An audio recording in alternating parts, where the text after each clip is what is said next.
Hello and welcome to the Volunteer Firefighter Podcast. I'm with two fire friends. I have Ash. Oh, hey there. I've got Scott. Hey. And myself, Todd. That's smooth.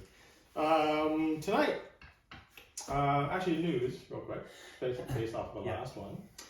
So last week we talked about the tragic events out in Nelson with the two police officers who were involved in a avalanche, and the one passed away, the other one was in critical condition in the hospital. We just heard, unfortunately, he passed away in the hospital. So it's now two officers, and like we talked about, it's a really small department, so this is again going to really affect them. Yeah, Right. definitely hitting them pretty hard, right? Yeah. So again, our thoughts are still with them in these times. But was there any other news? I don't think so. Nothing else really big happened, was there? Oh, there's a shooting. Another active shooter in California. Yeah. There was actually a manhunt going on, but I heard just a little while ago before you guys came that they had found the guy. He was like dead in a van or something. Mm-hmm. So unfortunately, he didn't do originally. Another MCI though, right? Yeah, so it's 10. That was 10 dead, several wounded. But yeah, one of those MCIs. They actually said the police said they were in like clearing the building, the firefighters were in treating the wounded. So I'm assuming they must have a rescue task force. Probably. Well, I mean it's LA fire, so yeah, they probably definitely were. Rescue task force. Yeah, something to think about again, right? I mean, we talk a lot about it, just thinking outside the box. Up here in Canada, everybody says, "Oh, it's never going to happen here," but these events do. A lot of our departments up in Canada are doing rescue task force stuff now. Sure. And ultimately the training's cheap for it. It's basically mostly scenario based and stop the bleed and some triaging. Like if you think about what it really is, if it's an active shooter actively with a threat, there's not a whole lot of you don't have to go do a whole schwack of different training. It's simple triaging and massive hemorrhage control. Yeah. Because other than that, you're literally doing the quick deal in the warm zone and getting them out of there. Yeah, so right. So the only real cost to the department is the armor. Yeah. So you need armor. I think it's like I want to say it's level 3 or 4 armor. So it should stop a rifle round and ballistic helmet. So I'm gonna say, so for a group of 4, it's probably gonna be like 10 grand maybe. Which 10 grand once, because armor expires, but hard armor doesn't expire for a long time. So. Yeah, and then each agency can kind of decide how they want to bolster their rescue task force. Like I know a lot of agencies, specifically police agencies, that have kind of medic trained guys. They'll get a slightly expanded scope of practice with medical as well, and they'll be able to give certain anticoagulants and things like that as well. Right. Airway adjuncts. Yeah, but I still think just for a small town, all you need is that armor. Start simple. 4 guys, like four sets of armor. Yeah. That are probably on the bigger side. One size fits most kind of deal, and then just have guys. It's literally go in, put them on a quick litter, get them out of there. That's right. Yeah, it's pretty simple. We learned that in our tech actually. Yeah. Just simple carries and then triaging. Exactly. Yeah. Awesome. Well, let's jump into some training events. So tonight we'll talk about your last training scenario that you guys did. Yeah. And we'll go from there. Wasn't a scenario. Scenario might be happening this week. Don't know what the scenario's gonna be on, but normally our scenario is gonna be on whatever we trained extensively over the last month or two. So probably something with searches, probably something with venting, things like that. So I guess we're talking mine. I mentioned mine a little bit last week in the RIT portion, but just going a little bit deeper into that. We use our pool building. So we have an outdoor pool. We're probably one of the few in the world left with an outdoor pool. We're not the world.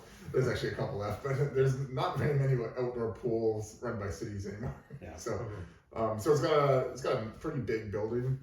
I want to say it's probably 100 feet long, maybe, by about 40 feet wide.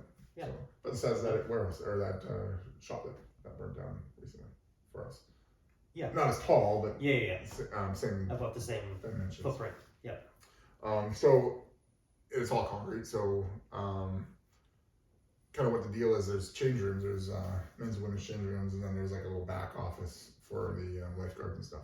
Right. So originally the plan was going to be to black everybody out with turn the balaclavas on backwards to get them blacked out. Mm-hmm. Well, me and one of the other captains went in, and we're like, oh, it's like dark in here.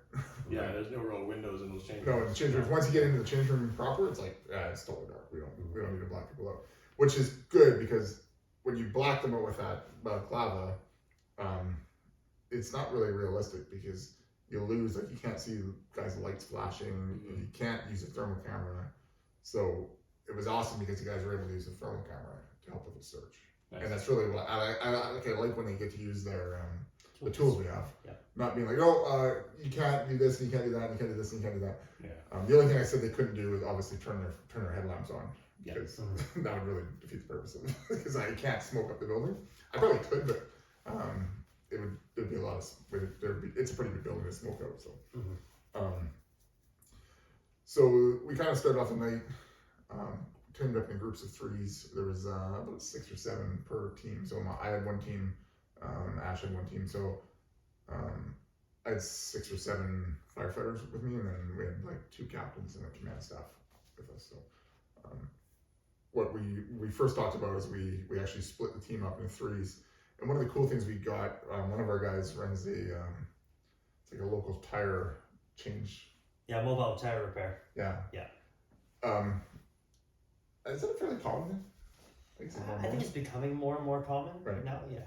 So what's cool about it is he has like an air compressor mounted on his trailer for changing tires. So I got him to drive down his trailer, and we ran the air line to our inflatable hose. And we've done this before, and it really works well because you can run a hose. It's lighter than a hose, but it inflates. And so we inflated the 2.5. And then ran it to a Y, and then ran two 2.5 off of it, and then inflated that. And it provides like enough pressure that the hose is realistic because it's still unruly and you got to go around corners and stuff. So it's not a flat hose. Because a flat hose has totally different characteristics. Yeah. Flat hose gets wedged underneath door frames and stuff that a normal hose wouldn't. So a flat hose, like when it's just a dead hose, it really doesn't react the way a real hose does. Mm-hmm. This is kind of like a cross between the two because it's still light because it's only air, it's not water, but it's not flat, so it doesn't like go around corners funny. Well, it's way more realistic because having that darkened environment and your gloves on, being able to feel that hose, especially if you come off it doing a surge and you expect to come back to your partner. It's very easy to find. Other than that flat hose, it's not realistic. Yeah, you're like, what is this? Exactly. So that was cool because we got that. We did the split, ran 2 lines in. So first search team went in, and they did the immediate left turn into and I guess it was a women's change room. Then the next one was the men's. So we sent two teams in. And my only real instruction to them, because I'm like, over the years I learned there's so many ways to search.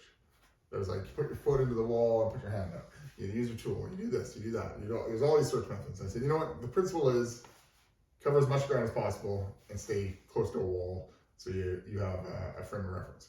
Like that's really the principle. The principle of a search is like you don't have there's all these ways, and you've taken a whole bunch of courses. We've all taken a bunch of courses on these search methods, and one guy will swear by this is a method to use, and then the next guy this is a method to use. It's like or the principle of it is find the person. So my only kind of instructions to them was again, try to stay close to a wall for your reference point, and find the patient. I said, and this search is a quick primary search. The searches they were doing all night. I said, this isn't a methodical secondary search. This is we're searching to the fire. Quick and dirty. Yeah. Because I said we're trying to get to the fire because that's really where the most danger is. So we're trying to search to the fire and then looking for victims along the way, putting a knock on the fire, and then the secondary search can start after.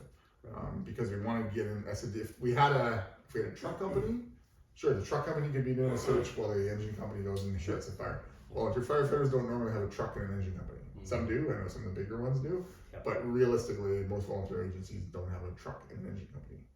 They're kind of a combo deal. So with us, we do fire attack and search as we're going. So that's what the plan was for the night. So what I did is I got 3 people on the line.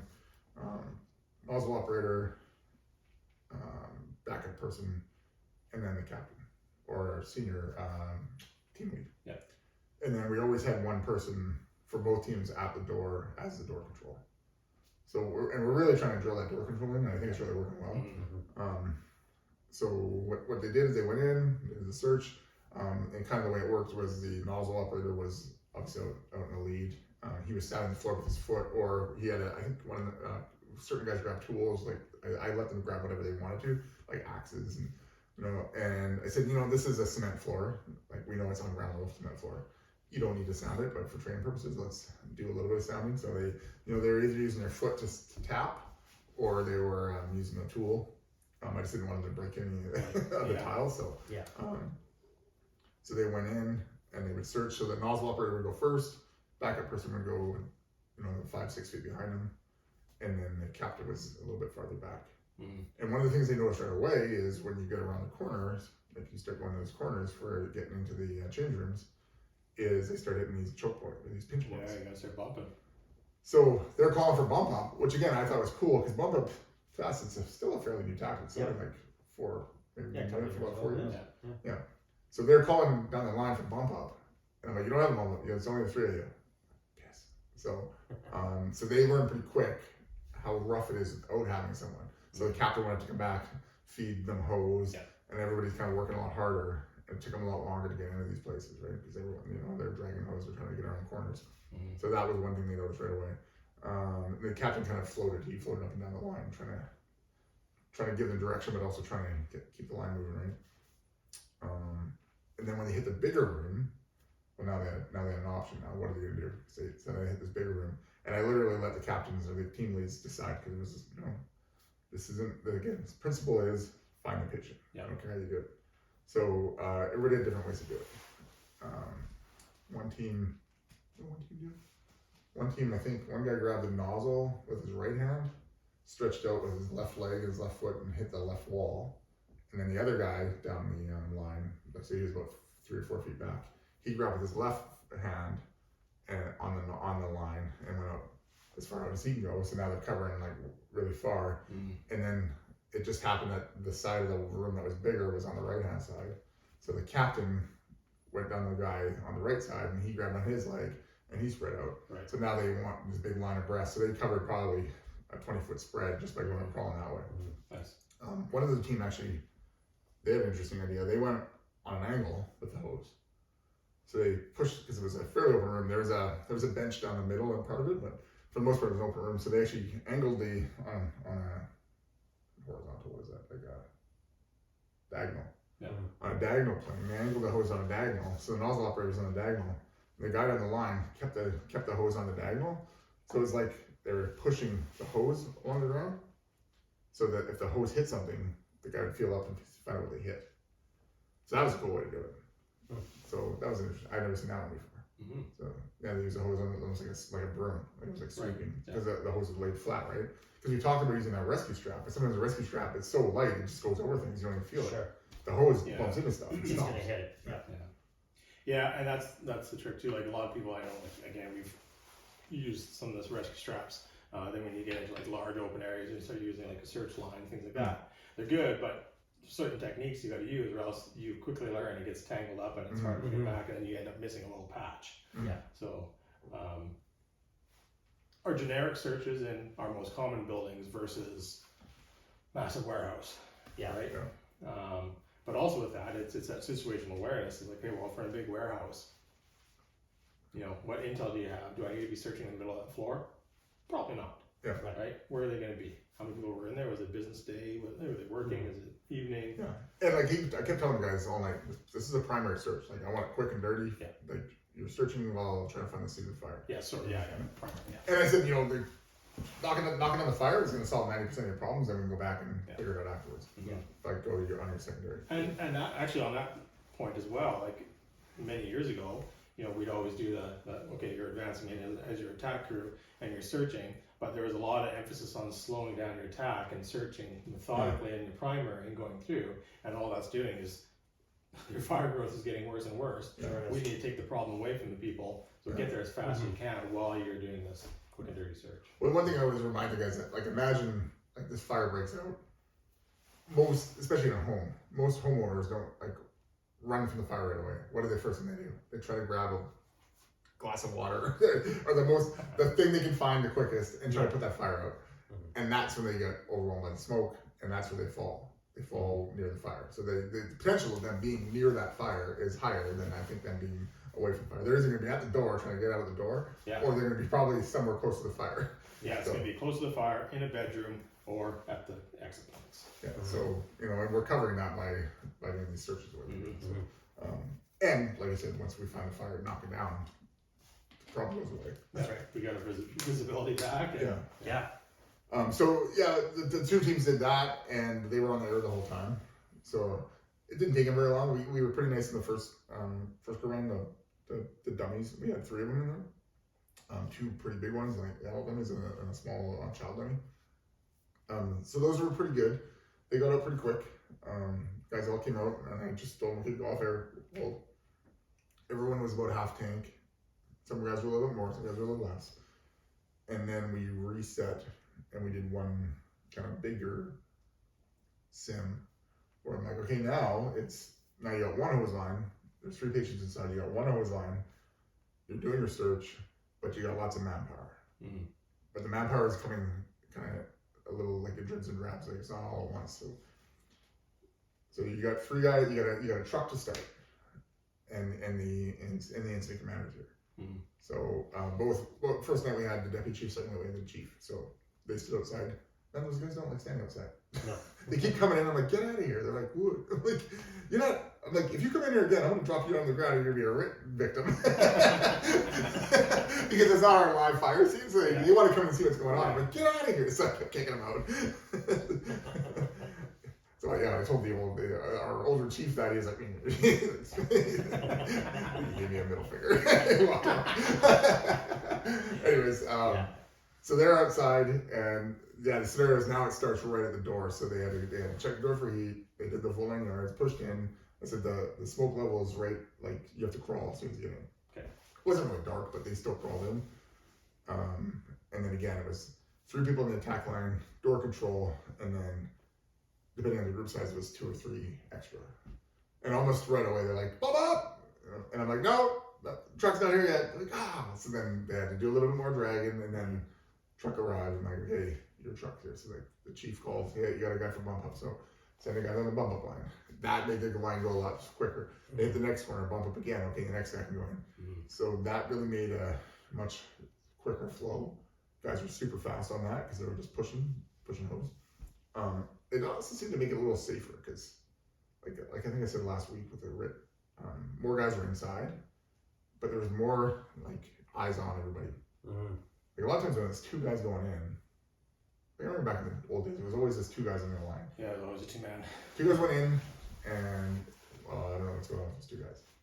Now it was a lot of work too because you're dragging and still even with bump ups, like you're bumping back into a pinch point, feed, then go back up the line, meet up with the partner, push on. But it's a lot of work. Like the easiest job is literally the nozzle because he's not the one running up and down the line, working on those pinch points. Right? Yeah. So these bump up guys, like they would just, they'd get there and they'd sit on a corner and they just feed hose. And the next guy down the line, he'd just feed hose. Yeah. So the nozzle and actually even the backup guy, they both have an easier job now because they can just crawl and look for patients. So it went a lot smoother. And then as they started running into air, since the bump up guys weren't working as hard as the guys in the front doing the search, they would swap out, and then they'd come out and grab fresh cylinders and they could cycle back. Right. So it made a little bit more communication too, because then they had to nozzle operator just ran out of air. Well, what are you gonna do? We're all gonna leave? No, we have lots of guys in this line now. So the nozzle operator crawls on the line, next guy crawls up the line past them, and then he jumps on the nozzle or he jumps on the backup while the backup guy is in the nozzle. Right? And the captain in a pinch would feed line as well. So yeah, it really worked well. A couple of takeaways. One of the patients we put on first one we put in a wheelchair the first night, and the second night we actually put him in because they had a wheelchair there for the pool. Yeah. And the second night we actually put him in a roller chair. And both nights the guys were smart enough that they were like, wait a minute, this thing's on wheels. Like, we don't have to drag this patient. We can just wheel him out. So they didn't take him out of the wheelchair. They didn't take him out of the roller chair. They just rolled the chair out. Nice. Perfect. So yeah, they used their brain. You know, it was actually really good. Because both times they did it. So that was cool. Communication was key. Lots of like, if they weren't talking, it was starting to fail on. Yeah. As soon as they started communicating again, everything started piecing itself together. The other thing is they were moving stuff. Like we had these big benches in the way, and rather than them kind of getting around it, they're like, "Can we move this stuff?" I'm like, "Yeah." They're like, they threw it out of the way. I'm like, they're perfect. So then they can they have lots of room to maneuver. Nice. So they weren't just sitting there like. So a lot of times, like you're walking like in here right now, we have that thing, that kind of table looking thing over there. Right. Yeah. Push that out of the way. You got a whole room to go through now. Right? So, Nice. Yeah, and that's more realistic too. Like you always look at the aftermath. Once we go in and attack a fire, we've done a primary search, and the smoke's clearing. Now you're kind of in your overall stage. Usually, you look at that line, whichever the guys took, whether it's left or right, to go in. It's usually debris everywhere. Like tables are pushed over, pushed out of the way. Like that's way more realistic because that's what we're going to be doing. Sure. Right. If your hose line gets caught up on this big heavy coffee table, guess what? We're kicking it out of the way. Yeah. So, nice. So that was mine for 2 weeks. So we did searches for 2 weeks. And then what did you do, Ash? So we had live fire. It was myself and Rob, who comes on here on occasion. So we were up at our original burn building. Yeah.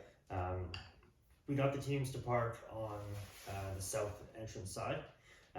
So the layout of that is there's 2 40-foots, and then there's the live fire Swede on the north side of the 140-foot. So the one task, we split our team again. So like we split the entire crew in half, and then on our setup, we split them again, kind of 50-50. The first week, we split them perfectly 50-50. Last week here, like this past second day of practice there, our split was a little bit off.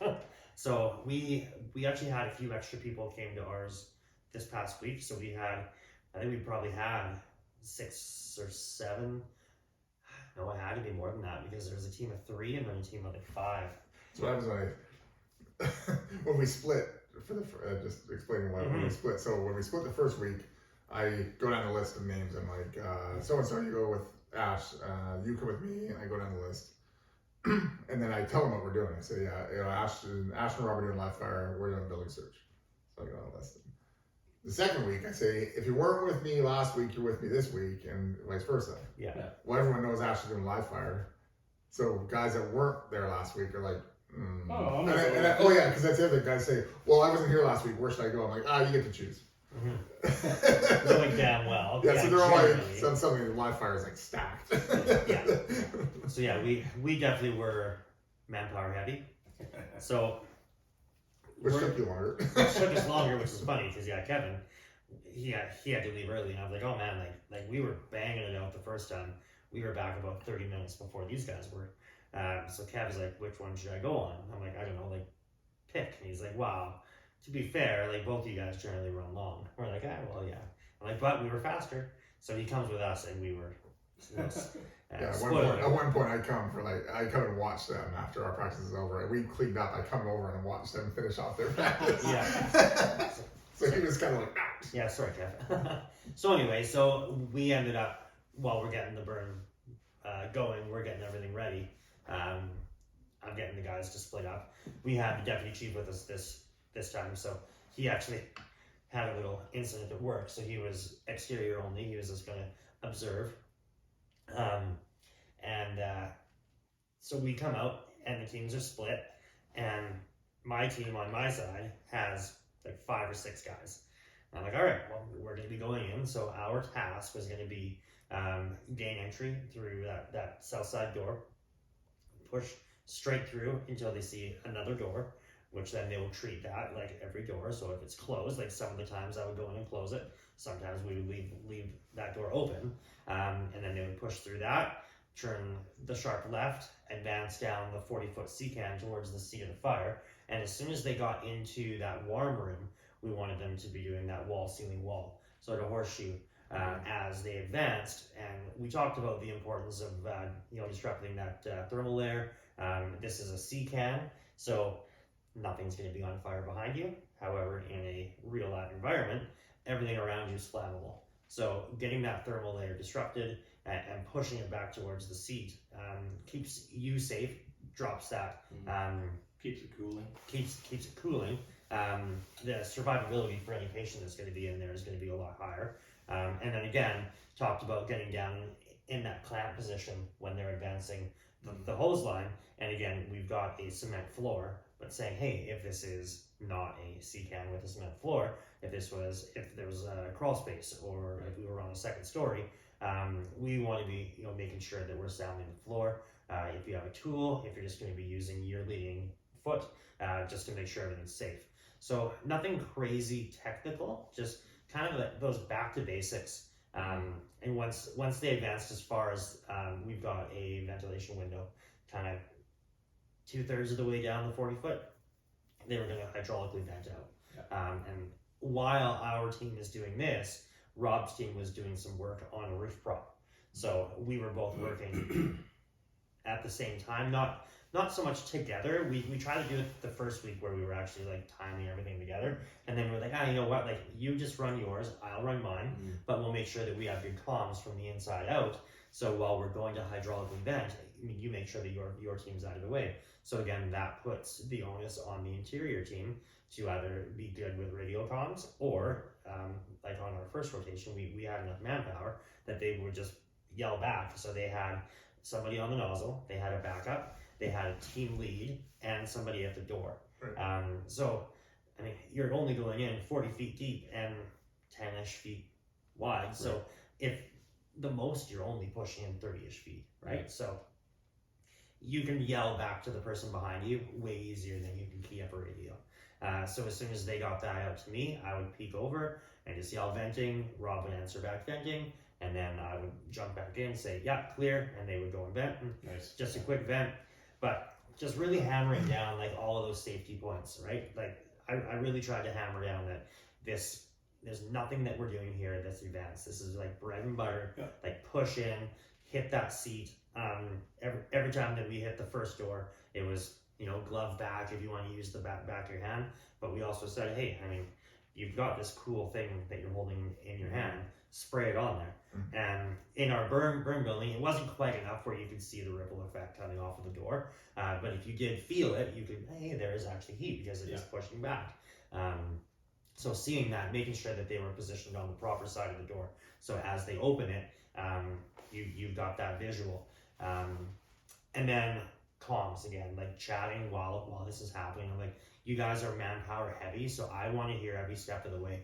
Like once you get that second door, if it's closed, you're going to have to shout back that there's a door.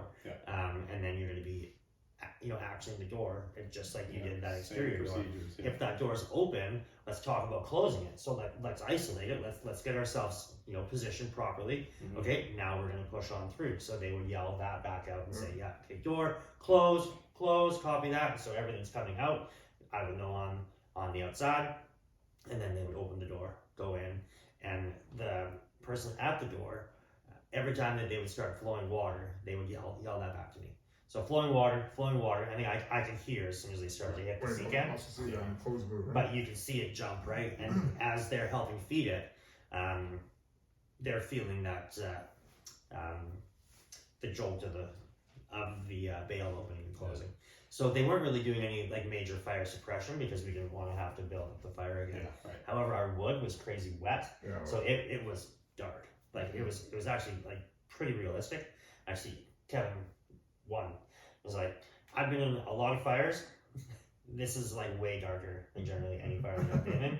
Because he says, like, let's be honest, usually by the time that we get there, like we are a road department, unless it's right near the hall and we have a crew there, like we're traveling many minutes to get out to the fire. Most times, unless it's a small room in contents, it's already self-venting. So we don't have that super dark smoke load. So he's like, this is awesome to train in, because when we get out to the real thing, even when you are pushing in, if it is room and contents, it's going to be pretty dark. If it is self-venting, He says, yeah, this is easy. Like, you can see everything. Like, we go back down to that Tuckahoe Yeah. fire. Like, it was rolling smoke, but Yeah. it was also pushing out the top. So, like, visibility wasn't bad. Yeah, as soon as it starts self-venting, like I said, as soon as you add a little bit of suppression, and man, the ventilation just flows so nice. It's all about flow paths, and then you can hydraulically vent it, and boom, it's so much more visible. Yeah. It's nice. So that was kind of my side. So that crew, once we were done, popped over to the other side, and then we got the 3 that were over there. Yeah. So like we went from having like 6 where there's guys everywhere, and like then they would rotate through. So one time on the nozzle, one is backup, one is door, one is captain. So we did a bunch of rotations there, while these other guys, which were a little bit more of an intermix, but a bit more of the rookie side. So those 3 came over, and kind of the same thing. Like they're like, oh, like we've got this pinch point, and I've only got two people in there. I don't really have a captain, so like, well, somebody's got to be the lead, and it ain't going to be the guy in the nozzle. So the backup person is going to be the lead. You're going to have a guy on the door, and now as soon as they got to the corner, they were already getting a bit of a kink, right? So when one of the rookies was at the door, they're like, what's the easiest way that I could do this? I'm like, well, how far in is that second door? He's like, oh, it's I can see it. whatever. Like I can, Touch it. it's there. If I stretch out, I can almost touch it. I'm like, yeah, like I do not want you in the other room, but you can absolutely go from the door to door and help cycle that hose in. And I said, like, give them extra. Like, there's nothing stopping you from building up a big cache inside of that second door. So they have free room to move, and you can watch that. And as that extra hose diminishes, you can go back in and push more in. So you're like, oh, okay, sweet. So that guy was working probably the hardest again. So the door guy turned out to be, the hardest worker there. And that's, like you said, it's mastering the basics, right? And that's such a simple little thing to make life so much easier for that crew. Sure. So if you sit there and feed that hose with that picture we've already built on the scene, like we just talked about this with our guys last week, like, do your own size. If you know this house is approximately this size by this size, so you already know how much hose you're probably going to be needing. Yeah. So you know where your crew is. Well, I'm going to feed them 15 extra feet. That's probably going to be lots. Sure. Right? And then by knowing that, you still know exactly how far they're in, because hey, I just pushed in an extra 15 feet. They were 20 feet in. Boom. I got 35, and away you go. Yeah. So that worked out really well. And the fewer people on that team actually made it work faster. It was harder work, but they got that task done quicker rather than getting extra manpower in there. So it kind of comes back to, like, when it's a large building, the extra manpower makes things a lot safer and probably a lot faster. Where in this one, like, we used the extra guys, but it actually slowed the process down. Yeah. So when they only had the 3, it was okay. Like, let's do this here in real time. Yeah. Like, what can I do? Well, you're not just glued to the door. Yeah. You're the door guy, but you can float back, and you can be a lot more valuable than just being a lump at the door. That door guy, I know when we first introduced you guys, like, hey, you're the door guy. And they're like, it was almost like introducing the Rit, originally introducing the Rit. Yeah. Like, man, I gotta sit at the door? What bullshit is this? Yeah. But then now people are actually, and I've noticed actually more senior guys are embracing it. Because more senior guys are like, well, I've been in a lot of fires, and I want to go, I let those guys do all the hard work, dragging that, like, pushing hose in. But, I can still be very valuable being on this door. So I notice guys like Grant and Matt, and senior guys who are really switched on, they will take over door control, and they'll happily feed hose in and know what's going on in there. Because, like, we test them every day. I tested them down at the search building. So how many guys you got in there? Like 4. And how far in they? One of our guys is like, set it in meters. I'm like, meters? He's like, we're in Canada, aren't we? I'm like, yeah, I know, but I'm like, go like feet. He's like, we're in America. One of our Russian friends uses meters. He's like, so he's like, he's telling me meters. Like, meters. I'm like, right, thank you. So, but it's really cool watching that progression of that door control being like, ugh, to now guys are using it all the time, and even on some fires we've been on, when we push in, I've seen them, like, right away someone takes their door control and they don't swap out, they just sit there and push it in, right? Yeah, it's a super important role. Like you said in the beginning, everybody's like, oh shit, kind of bummed out. Oh, I'm stuck at the door. Yeah. No, I'm not useful. I'm just holding the door closed. Yeah. No, there's a lot to it. Or door open, Sure. depending on what you want to do. Yeah, exactly. Yeah. But that's part of it, right? So stay switched on. So when you hear them say, "Hey, we're hydraulically venting," look for that smoke, see what it's doing. Okay, look, I feel the hose flowing steadily now. Okay, I see a bit of in draw. Open that door. Yeah. And then you boom your flow path and you clear that Right. fast. Because we've done lots of training evolutions where you're shouting back, "Hey, yeah, we're venting. Open the door." Guy's sitting there, not listening, not paying attention, and you're getting no smoke movement. Sure. So it's a very important rule. Yeah. So that, I think that side went really, really well. Again, it was just like hammering those basics, and like really drilling that in. Back to that, like getting that doorman to relay the info. Kind of the funny one back was I asked one of our guys, and it was one of our newer guys. I'm like, "How far in were they?" And he's like, "About halfway." I'm like, "Halfway to what?" He's like, "Oh." I'm like, "And easily to tell. So how many lengths of hose do we have off of our truck?" He says, 3. How long is a length of hose? 50 feet. Well, for the first length, how far in are they? He's like, "Oh, yeah, they're probably about 35 feet in." I'm like, "Perfect." Yeah. So that gives me a good reference of how much hose is in.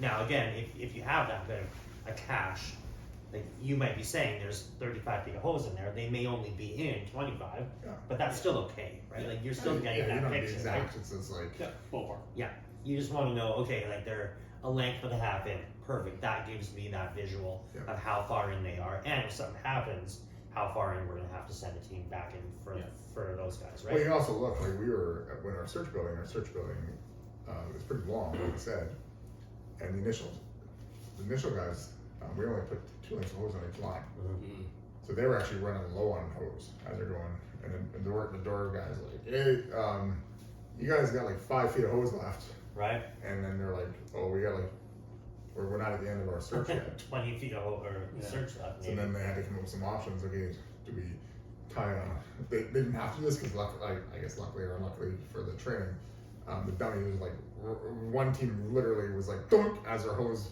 pulled tight. They found the dummy. Nice, yeah. But if they had to go farther, I was actually curious to see what they do. Were they going to ask for more hose to be attached, which means they have to go back out? Yeah. Would they tie their rescue strap on the bail, and then tie another rescue strap on the bail, so that would give you another 20 more feet. Yeah. Like and then now you're on this. But then what if you're on the fire? It's like it becomes a whole other. It comes another gong show, right? So yeah, it was good having that door guy. Yeah. Yeah, I think like you said, like really master those basics. Like when you're talking back, just advancing the hose lines and nozzle and sounding the floor with the clamp method. So like that's kind of my go-to now. That's the whole nozzle forward technique that we've all kind of learned over the years and doing that because it's more comfortable. It's easier to drag the hose. You can cover a lot of ground fast. Yep. You're still down a little bit lower, and like you always said, it doesn't have to be your go-to depending on your height of your thermal layer. Your thermal layer, right? Well, I also noticed because when I was showing the guys different search methods, because back in the day I didn't know the nozzle forward methods of the clamp slide. So I actually showed them. I said, with a clamp slide method is like I pinned my outrigger foot into the wall. I put my knee on the hose and I put my outrigger hand on the ground. Yep. I'm actually covering like 9 feet of distance right now. Pretty big wingspan there. So they're like, and then basically I can cover a whole hallway by myself. Push down a whole hallway on like an average standard hallway. I easily push down a hallway. Yeah. Even a bigger hallway, I can almost cover the whole thing. So. Yeah. No, and that's just it, right? Then you can use your foot to sound things. You can use your hand as you're moving. There's your body weight's also distributed backwards rather than forwards. Backwards in case there's that was a really big talking point. There was, again, like if you're doing that, like leaning forward or whatever, like I would hate to see anybody ever try to advance a hose on all fours. But all of your weight is leaning forward. Yeah. So this way, like the only weight is what you're putting down on that front foot when you sound it. So it's very, very minimal weight forward. Everything's backwards, and if you were, for whatever reason, to fall, your weight is naturally going to fall back away from whatever's collapsing. Is it going to save you? I don't know, but is the chance of, or the risk probability is a lot less when you're in that rearward leaning position. Yeah. And the spread out is Yeah. important, because then the backup person, even if you fall in a hole, the backup person Correct. can come help you instead of both you falling into a hole. So, Yeah, and part of that too is like, remember back in the day, like we was like, oh, you have to be nuts to butts, Oh. you got to be touching the person. Spread out. There's a time and place to be closer yeah. and in contact. But also when we talk about searches and stuff and advancing hose lines, you know, the ways of staying in touch with your crew is vision, no touch, and sound, like your voice. Right. So if you need to come off that hose line, hey, Ash, stop. I'm gonna do a quick little search here. Looks like I got a room here. I'm just gonna step off the line. Okay, copy that. You know, you do a couple sweeps, boom, back on it, because we're still in contact that way. So, which is big, because a lot of people think, oh, I have to keep that hand on something or somebody at all times. So again, it's teaching that situational awareness to the newer people as we go through these evolutions is huge. Right. Sure it is. Yeah, so that was basically our side. So we ran through that a ton, and then Rob on the other side. So in our large 40-foot sea can, we've got a roof prop on sort of the back 20 feet of it, adjacent to the burn room, our Swede. So on Right over the vent hole. it's like right over our roof vent. Yeah. So you get all the smoke coming up. correct. So And the heat. like, it's hot. Yeah, it's rocking, because that's right where that's the vent hole for to get the fire to have oxygen. Well, you know. Yeah. So we cut that hole. So that's what, when it starts to darken down and they're too much more teaching live fire, especially for the first cold start. You know, sometimes it gets too dark and you can't, and you're trying to show you're trying to show a rollover, you can't see it through the smoke. So I'll open that roof vent up, and it'll feed enough oxygen that smoke will clear, smoke will lift, and then we can also see the fire that starts. That river of fire starts coming towards that roof vent. Yeah. So that roof prop is sitting right over the roof vent, which is cool. Yeah. Yeah. So roof prop, we can adjust the angle of pitch. It's got two. It's a welded metal frame. A welded metal frame, and then we've got two 4x4 like plywood, so we screw to it. So we kind of leave that base there, and then we screw on like patches to cut. Right. So you can cut out like a large base hole, and then as you cut through that, you screw on top of that another patch to cut, and then another patch, because it's a lot easier, obviously, you can anchor the main sheet to the metal, and then these ones you just tack in. Screw everything in again. Yeah. So it's really quick to swap out on the fly. So Rob's deal there was probably some stolen dirt bike. Awesome. So Rob's crew, they had a hose line over there. They had a chainsaw. They had the irons. They had a New York bar if they wanted it. Thermal camera as well. A regular extension ladder and a roof ladder. Nice. So their task was basically they were going to go up there and vent the roof, less for vertical ventilation, more for overhaul. So it had extension into the attic space.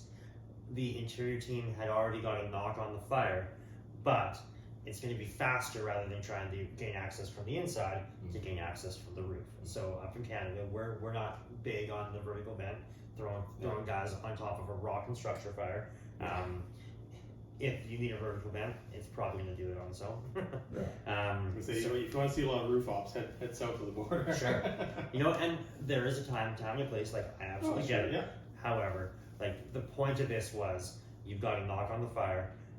There's still action in the fire, but there was some extension to the attic space. So let's get the team up there and let's cut an access hole and start to do some overhaul from the outside via the roof. So they had their team of 3 or more. So obviously somebody to foot the ladder. They would throw up the roof ladder, get the hook set on the pitch of the roof, throw some manpower up on the roof. Either one person would stay on the extension ladder or would hop up there with them. You can bed in your Halligan as an extra foothold if you need somewhere where you have to kind of come off ladder a bit. It was slippery as shit up there. Yeah. So yeah, I was gonna say, depending on your type of roof too. Well, I think the second night pitch. pouring rain, wasn't it? yeah, so it was really wet. We were obviously hydraulically venting, so they were getting sprayed. So there was a lot of moisture in the air. So safety was key, and the guys worked really, really well. There was a couple of hiccups along the way, but everything flowed through pretty naturally. It was good, and it's not something that we hammer on a lot. So that side was definitely a lot slower. It was more like, hey, let's talk through this. We have a handful of guys that are 100% dialed, that I would think nothing of putting them up there. And then the rest of the crew, I would say for lack of like personal knowledge on how comfortable they are, it was nice to see some of these guys go through the cycle of getting up there, getting the saw running. We do have a Milwaukee electric, which works like a hot dam. That works. And then they got it saturated with water. And Is that why it didn't work? Yes, yeah. Oh, does it work? It's working perfectly. Okay. Yeah, so it just got a little bit Shoot a bag of rice. too wet. We literally, by the time we got back in the fire, all it was working. Yeah. No, I know the Milwaukee things are great. I know some guys are like, it's like a little toy to me. I like to power the engine. It's like, I like the fact we just turn it on and run it, and it runs. And then we have the gas powered ones as backup. Yeah. Because those batteries last like That's more great. than enough to chop a hole in the roof. Yeah. And it's actually quieter, so you can talk to each other. Yep. You don't have to try to like. Yeah. It's like As every long as time. you got a good chain, like it's cut through the shingles usually pretty easily. Yep. Yeah. Everything else. Yeah. So I Rob's mean, got any- us a heck of a Nice. like overall chain, like it's Yeah. carbide tip or whatever. Yeah. Um, Awesome chain. But yeah, that out of all the stuff we've done, probably since maybe water rescue is probably the most dangerous training we do because we do swift water rescue, and like I always say, the river you can't shut off. It's it's relentless, right? That's what they Yeah. say. So if you have a bad training in the river, it could go really badly. Yeah. But I think the other most dangerous thing we do is roof venting. Yeah. Especially on this particular, because this one was like, hey, we're not just roof venting. We're roof venting with, we're not on a ground, on the ground. Ground prop, yeah. The prop is now on the building. It's raining. We're actually flowing water. There's a fire actually going underneath. There's dudes working below you. They're hydraulically venting. So you're on SCBA because there's smoke everywhere. Yeah. It's dark, so we're training at night. So out of all the training we've done, it's probably one of the more dangerous sessions. Yeah, I agree. But and like actually, there's a few times where we were like, oh, we had to pull a couple safety things because we were getting a little unsafe. But it was like we pushed the guys because we pushed them a little bit beyond their comfort level because in reality, most fires happen at night. Right now it's winter. It's gonna be a slippery roof. So we train to the worst kind of environment while still being slow and methodical with our training. Yeah. So you're gonna have to have your SCBA on. You're not gonna be able to like, I don't want to wear my SCBA. Well, if there's a fire underneath, You're gonna be on you're it. gonna be on it. Yeah. And if it's raining, well, the fire doesn't care. It's still raining. So Yeah. there's all these things, and so it's a little unsafe. Or not unsafe. It's definitely a less safe drill than even your live fire on the other Sure. end. Yeah. If guys going into a burn building, that's more safe than Let the guys on the roof. than guys on the roof. I'd still say it's very safe. It's It's just, safe, yeah, It's it's just because it's a steel burn building Yeah. and the steel's like it's totally Yeah. solid that way. It's not like Yeah. our Oh, I'm not saying traditional that it's fire. going to collapse. No, it's more the slip and fall, the Yeah, the slip and fall. chainsaw. Yeah, Exactly. it was definitely out of all the training we've done. It was definitely more of the higher level, like Yeah. you had to be switched on to do it, and Agreed. it was still basics. It's still Yeah. basically Yeah. for a roof ladder, basic Super chainsaw work, basic chopping a roof, but it's all together now, and SCBA. Yeah. In the dark. And the other thing with the chainsaws too, anybody ever operated a chainsaw, you're sticking the tip of the saw down through the roof. What starts kicking back and bucking is always the tip of the saw, right? Yeah. Yeah. So the tip of the bar.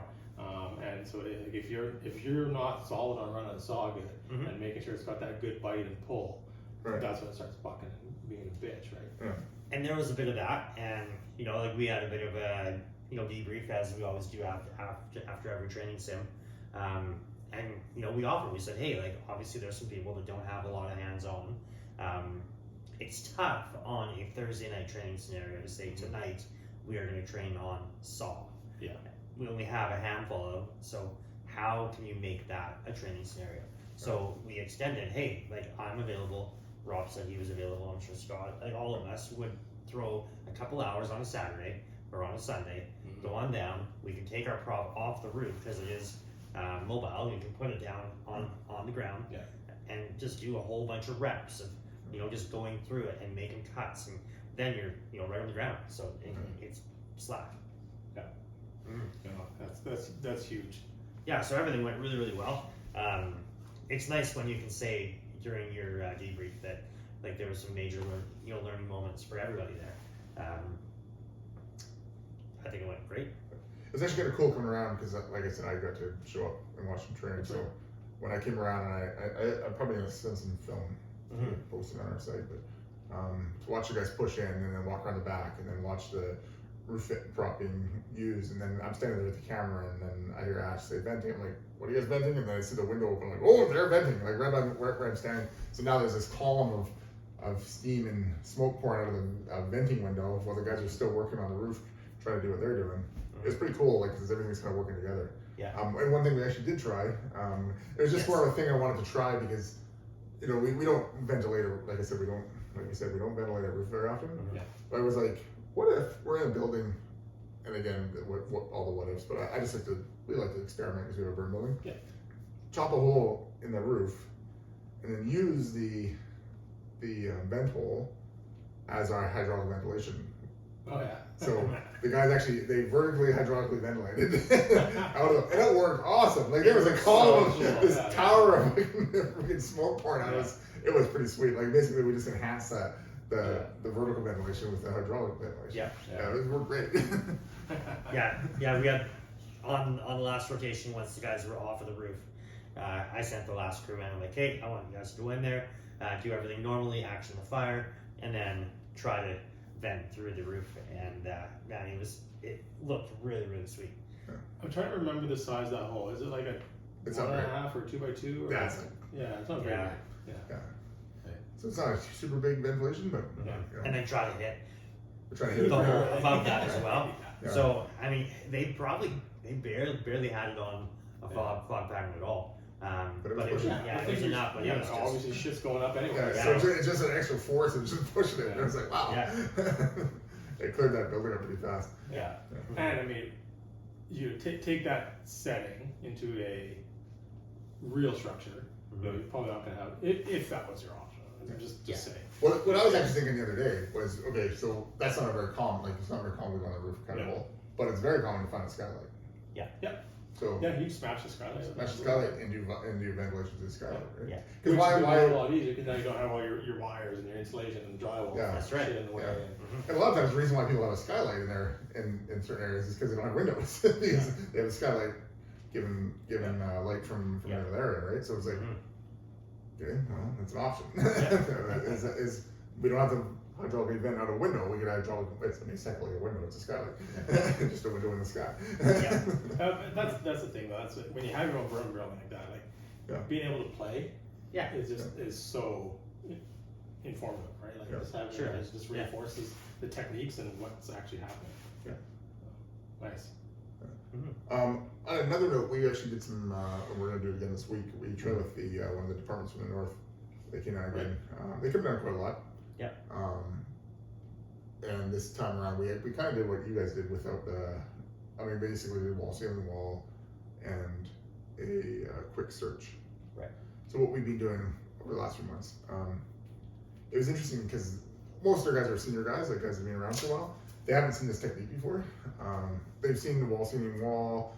They knew about hydraulic. They've done hydraulic ventilation. Actually, their training captain, I don't know if he's a training captain. He asked me if we could do hydraulic ventilation. Right. So I said, oh yeah, the scenario, the drill I have in mind will have that plus bunches. Yeah. So it's interesting watching a department that doesn't do it regularly and kind of embrace it. And at first they're kind of like, I was demonstrating what I wanted to do, and they're kind of like, well, I said, yeah, so we're wall ceiling wall, push down, hit it again. I said, if you can flow and move, do it. If not, just every 4 or 5 feet, I want you to cool the gases. So, because some departments aren't used to moving while spraying. Yeah. So I got them to do that, go and get down to the, and basically align themselves with the door that they wanted to search. And kind of the scenario I told them, because they're trying to wrap their head around why they do this. I said, well, okay, so you're in like a split level house like we have around here. The back end of the structure is just ripping. But you know there's a kid's bedroom here. You haven't been able to access it for VIS. So now this is like reverse VIS. They're like, okay, so now they're getting it. I'm like, okay, so this is a scenario. So you can't actually action the fire down at the end of the hallway. The best you can do is keep it at bay with your hose line. And then you send your search team in to find a child. Okay, I get it now. So now once they kind of wrap their head around what I wanted to do, that's why we weren't hitting the fire directly, we were just hitting the wall. So they push down and line themselves up at the door. The nozzle person pushes slightly past the door. Then their two searchers went in, and they understood right away. I said, I want you guys to go in and isolate that room, just like a VIS. So they would go in, and every time they'd slam the door shut, use the thermal camera, find the patient, and by the time the nozzle operator did a few ceiling walls, and then so what I was going to do is I'd get him to cool the fire, and then hydraulic vent, cool the fire, hydraulic vent, back and forth. I stayed out there with them because they were kind of by themselves. Because that's the way we teach it. Like you're kind of isolated. You're the nozzle operator. You're by yourself in the hallway. Right. But you're also only like, even though the door's closed, you're really technically only 3 feet away from your partner. Yeah, you're not, for all intents and purposes, you're not by yourself. You got your anchor point. Yeah. You're doing your job. Yeah. And then you know somebody's right on the other side of this like thin door, right? So basically the other team would come out as soon as he does a couple of rounds of that, they pop back out. They're like, we got the patient. They've already put the patient on the window. I said you can all go out the window, or just for scenario's sake, let's put the patient on the window, and then you guys come out, and then you guys withdraw. As you didn't find a patient, you've searched, you did a really quick secondary search. Now you withdraw back, and you're back in the building. And they did it. Like I'm gonna say they did it like 6 times, and there's very few like bad teachable moments. There's always like, hey, just try this, do that. Right. Of course. Yeah, it worked really well. But that enforces all the basics that we preach about too. Like it's enforcing the quick fire attack, cooling the environment, getting rid of the gases, isolating a room if you found it, in case in case there's a patient in there, 2, in case you now need a safe zone if something goes down. Yeah. So you're doing all these multiple things and enforces it all.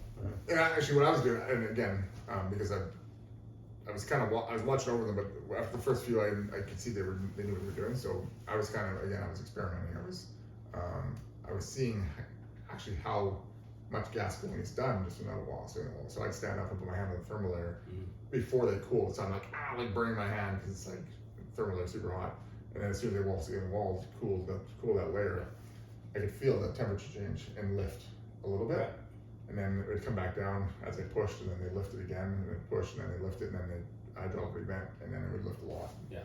Yeah. It's interesting feeling the heat level changes depending on what they're doing with the nozzle. Something you don't normally have to do because. Absolutely, and again, that reinforces the newer people learning those techniques of why we're doing it, and understanding how that heat and those gases, what we're doing with it. It's going to have a slight disruption, but then it's going to clear and get better. And push it out. Right. Yeah. Awesome. Yeah, it sounds like a really good training event. Good. Glad they got a lot out of it. And they're coming again this week. Yeah. Beauty. Any more to add, guys? No, I think that was it for the week. Okay. Yeah. For us, we just did our second evolution of the snare. So I taught it again. The other group went out and did the ice rescue. So this week I'm going to go out and do ice rescue. Not much ice left to rescue. It actually it sounded like it was the first week, a couple weeks ago. They were still really thick ice. They got around a bitch. They only went in, were able to go in the hole that we already had. They tried walking way out and breaking through, but it was too solid. Right. At this evolution, everything was breaking through. So they used the banana boat, went out and got guys, and it was a lot more realistic and challenging. There's really a reason why you're going out into the ice is because you go through. Right? Yeah. So even pushing the banana boat out and then using the paddle to try and push along the ice, it was thick enough the paddle couldn't really push or break through the paddle.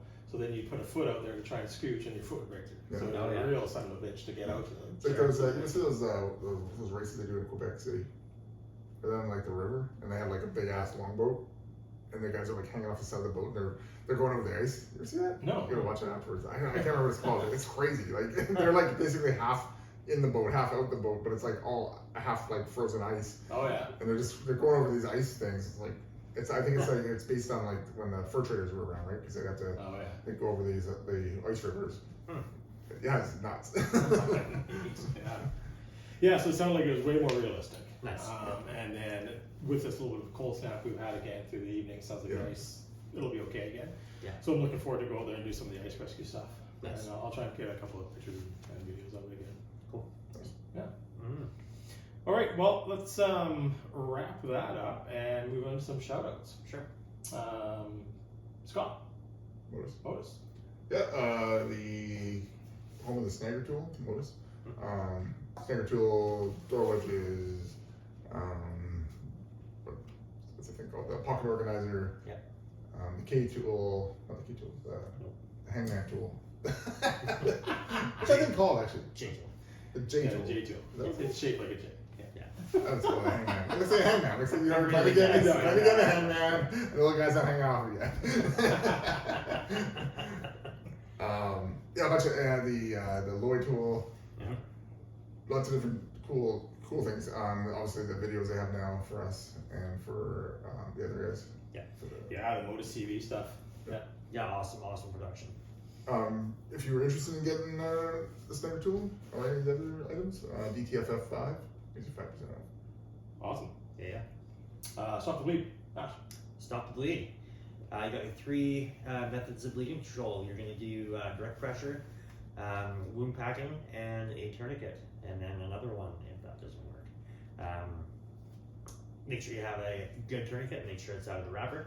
Or by 10, like one of the guys at the fire hall the other day said, I got 10 on a wish. I'm like, yeah. He's like, I think, stack them all. he's like, well, I got 10 of them, so one breaks. I'm like, yeah, whatever. I'm like, as long as you have one, I'm like, yeah. It's like, having something is better than nothing, but try to get something good. Yeah. So if you want to learn about training with Stop the Bleed, hop on our YouTube. These guys put out a basically a full course that you can watch. There's some sims that you can watch and run through as well. If you go onto the website, you can search your area and see if there's any training available. If you have the training and you want to become an instructor, you can figure that out on there as well. Yep. Yeah, and what is that? Stopthebleed.org? Yeah. Yeah, or .ca. Or .ca. Yeah, either one. Perfect. Manscaped. Scott's got most of them down. Manscaped, Scott. Manscaped. What's there to say about Manscaped? We've been posting a lot of videos about it lately. Yeah. Actually, at the beginning of this episode, you will have heard Mr. Marshall Bass. Yeah. He's giving the Australian version of the Manscaped. Yep. Yeah, he's great. I asked him out of the blue, like, hey, can you do a little ad read for us? Like, whatever you want, mate. So, banged it off in like 20 minutes. Yeah, So, nice. Yeah, it sounds great. Yeah, so if you, I mean, is it still a month for Firefighter? It is, yeah. Still in the month, yeah. Yeah, so that the area of the groin is one of the main, there's certain areas on your body that kind of collect those carcinogens, especially when you're in fire gear, and that's one of them. So keeping that area clean and neat is important. As it said in that ad read, you don't want your groin to smell like an Australian bushfire. So, which I'm not going to try to gross anybody out. Now that I've had the manscaping done, I've definitely noticed coming back from live fire the other day. I was like, it's quite nice. Oh god, I've got way too many visuals, man. Yeah, but it is true. Keeping that area tidy. It's a lot easier to wash afterwards. Oh yeah. Obviously. With the Manscaped product, much less chance of nicking, bleeding. Which is very important. Which is very, very important. Absolutely. Using some of the products afterwards as well. Mm-hmm. They got the crop rejuvenator. Yeah. Is that what it's called? Crop reviver. Yep. Yeah. Works. Really, really well. And the ball toner. And the ball toner. Keeps everything fresh. Makes your balls not look like Mr. Burns. That's right. Oh. Yeah. Yeah, but yeah, like the lawnmower. Yeah. Lawnmower 4.0. Yeah. And then the weed whacker. Other They have a beer trimmer now. They do. Yeah, I've never heard much about that. I actually heard that at Rogan the other day, and I was going to look at it through our side, through our section. Mm-hmm. Yeah. So check it out. DTFF20 gives you 20% off and free shipping, as Marshall Bass said earlier. Hook that up. Use that code. You can use any of the other podcast codes out there, but let's use ours. Yeah. It helps us out. Showing Landscape that we're actually somewhat listened to, I guess. Mm-hmm. And it helps get the ads out there. It gets a buzz. Yeah, and like we said, like we only talk about products that we really like and that we get behind. And Manscaped's been great. We're partnering with them, and they're helping us out. And we'll definitely do our share to pump their product. We really enjoy it. Yeah, and like Scott said, the start of the partnership here during Firefighter Cancer Awareness Month couldn't have come at a better time. We were actually speaking with them prior to the new year, and this just lined up perfectly. So it's a heck of a month to start. We would definitely appreciate anybody to hop on there if you haven't already and you've been thinking about buying something. This is the time to do it. Hop on there, use that discount code. Your balls, thank you for it. They will. Also, thank you for it. That's actually what's on my shirt. Yeah, that's what it says. Awesome. All right. What else we got? We got Dr. Nick Sparrow. Wait, Yeah, Dr. Nick Sparrow. RTAC and ATAC group out of the Kootenays, Nelson area. We've been up there a couple times. We went up there for the ATAC conference, ATACC, ATAC, and then you guys went back up there for the RTAC.